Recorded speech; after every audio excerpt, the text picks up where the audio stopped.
5 ta sizni muvaffaqiyatli, omadli qiladigan odatlar. Birinchisi, bu aniq bilishingiz kerak nimani xohlashingizni. Boy qizlar omad kelishini kutib yashamaydi. Ular aniq maqsad qo'yadilar, ya'ni sel qo'yadi, reja tuzib, ularga qarab yo'l oladi. Ikkinchi odatlar doim o'zini o'zi rivojlantiradi, ya'ni samorazvitiya bilan shug'ullanadi. Yangi kitoblar o'qiydilar, yangi kurslardan o'tadilar va yangi narsalarni sinab ko'rishadi.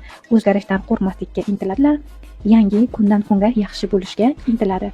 Uchinchisi, tashqi ko'rinish va o'ziga e'tibor beradi, tashqi ko'rinishiga va ichki holatiga ham e'tibor beradi. O'zingizga g'amxo'rlik qilish va sport bilan shug'ullanish va to'g'ri ovqatlanish va har doim fikrlash ustida ishlash, ya'ni mishleningiz ustida ishlashingiz. Atrof muhitingizga yaxshi muomalada bo'lish.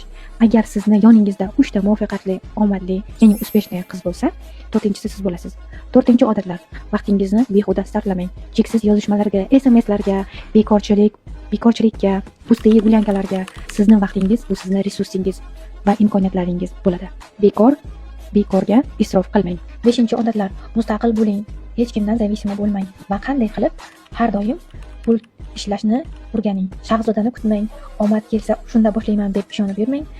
Siz o'zingiz hayotingizni o'zingiz yaratasiz va pulingizni boshqarishni o'rganing. Aynan bu odatlar menga resursiz holatda bo'lib yurishimga yordam beradi. Taslim bo'lmasligimga, har doim oldinga intilishimga yordam beradi.